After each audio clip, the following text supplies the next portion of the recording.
你好，今天我们用一张图片，对，是猫的图片，来学习量词。对，量词。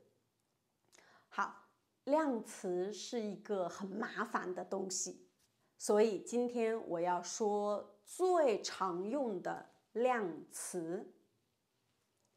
好，那我们最常用的量词是个，比如说一个手机，对，一个人，一个苹果，一个蛋糕，一个。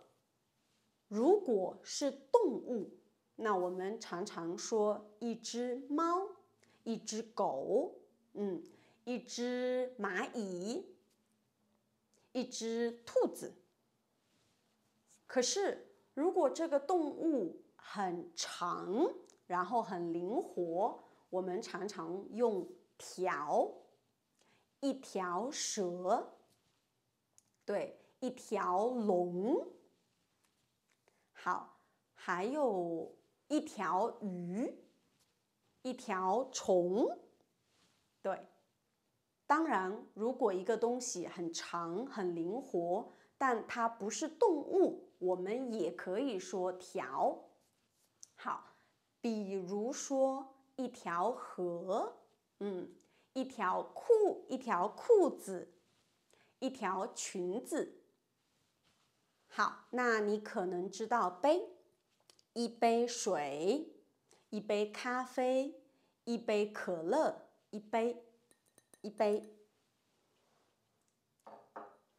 所以呢，如果不是杯子，如果我们用碗，那我们可以说一碗米饭，一碗面条，一碗汤。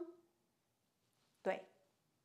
可是如果你去饭店，很多时候我们常常用份，对，一份。好，如果你说我要一个饺子，那只有一个。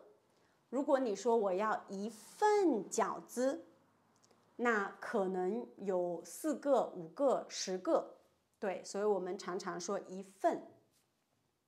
对，因为去饭店很多时候，可能你要买一份的饭，一份套餐，套餐里面有很多东西。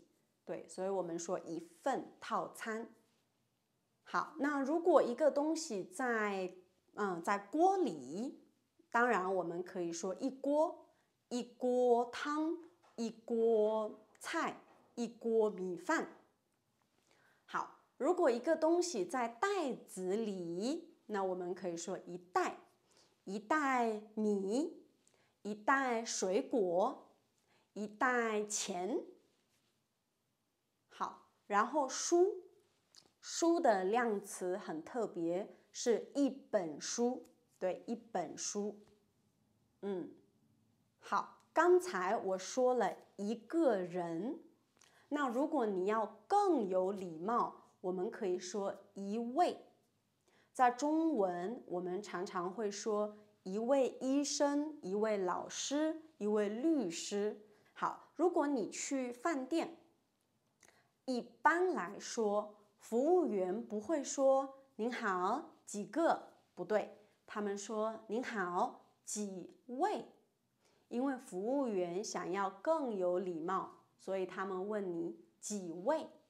那你可以说1位、2位、3位。好，还有一个非常重要的量词是件，一件衣服，一件 T 恤，一件外套。对，这个衣服我们要用件。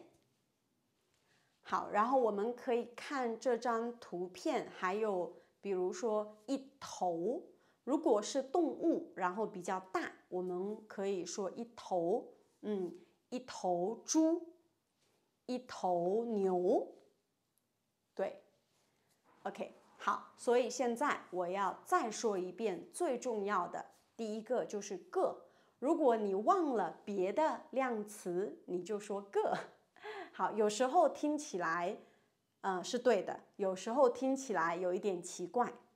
好，然后如果是小的动物，我们说只，对。然后如果你想要更有礼貌，我们说位，一位老师，一位律师，一位医生。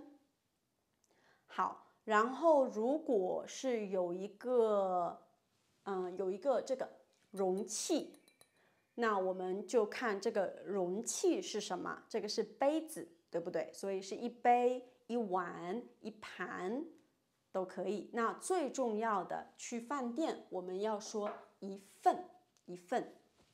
好，然后如果是书，一本书，如果是一个比较长的东西，比较长、比较灵活的东西，我们说一条，对，一条蛇，一条龙，一条裤子，一条裙子。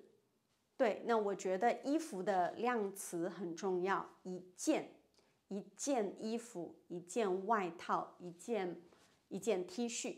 对，好，如果你觉得你记不住所有的量词，慢慢来，我们先记住一个。